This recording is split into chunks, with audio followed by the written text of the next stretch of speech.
মহিলাদের কণ্ঠে গজল অথবা কোরআন তেলাওয়াত শোনা জায়েজ হবে কিনা? ভাই, কোরআন তেলাওয়াত হইতে হবে সুমধুর কণ্ঠে, মিষ্টি কণ্ঠে। আর কোরআন তেলাওয়াতের ব্যাপারে হাদিসে আসছে, লাইসা মিন্না মান লাম ইয়াতাগান্না বিল কোরআন, যে কোরআন তেলাওয়াতের সময় সুন্দর কণ্ঠ দিয়ে তেলাওয়াত করে না, সে আমার উম্মত না।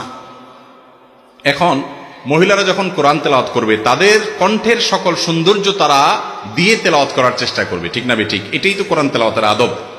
এখন যদি একজন পরপুরুষ গায়রে, যিনি পুরুষের জন্য, ওই মহিলার জন্য গায়রে মাহরাম, ওই ব্যক্তি যদি তার তেলাওয়াত শুনেন, তার কণ্ঠের ইসলামী সঙ্গীত শুনেন, ভালো খালি গলার কোনো ভালো সঙ্গীত শুনেন, তাহলে শুনতে গেলে তার কণ্ঠের যে কোমলতা, ওই কোমলতার ফলে এই ব্যক্তি এটা শোনার ফলে ফিতনায় পতিত হওয়ার আশঙ্কা আছে না নাই?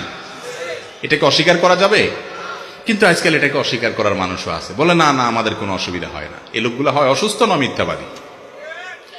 মনে রাখবেন, আল্লাহ তাআলা সৃষ্টি করেছেন যেভাবে, নেচারটা যেভাবে করে দিয়েছেন, এর ব্যতিক্রম হয় না।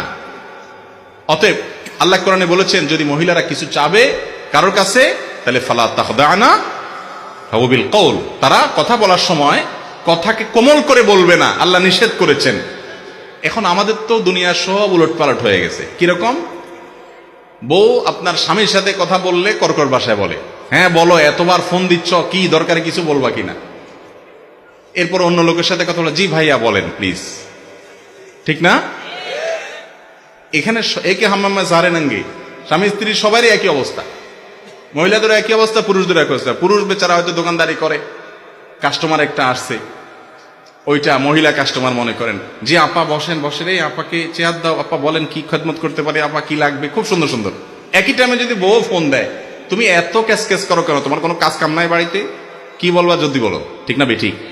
অথচ আমাদের সবচেয়ে সুন্দর ব্যবহারটা পাওয়ার কথা আমাদের স্বামী এবং স্ত্রী, জীবন সঙ্গী, ঠিক না বেঠিক? সেই জায়গায় কর্কশ, বাইরে এসে মানুষের সাথে ভদ্র সাজি আমরা, এটা উচিত না।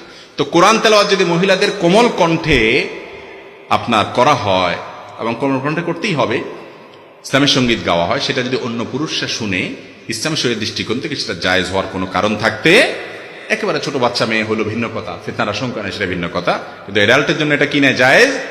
কিছু নেক্সুরে তো ধোকা আছে, শয়তান নেক্সুরে তো ধোকা দেয়। কোরআন তেলাওয়াত শুনতেছি মাশাআল্লাহ, অসুবিধা কি? হ্যাঁ, এটা হলো নেক্সুরে তো ধোকা। কোরআন তেলাওয়াত শুনতেছি, কিন্তু মহিলার কণ্ঠে পুরুষ শুনতেছেন।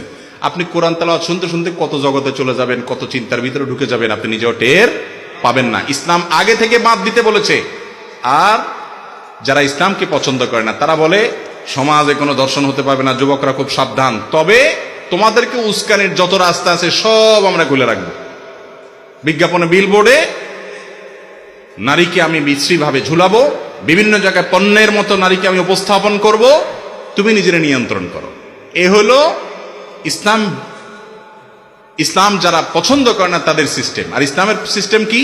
ওয়ালা তাকরাবুজ জিনা, আগে থেকে চোখের হেফাজত করো, তাতে সমস্যা সমাজের এমনি দূর হয়ে যাবে। আল্লাহ আমাদেরকে বোঝার তৌফিক দান করুন।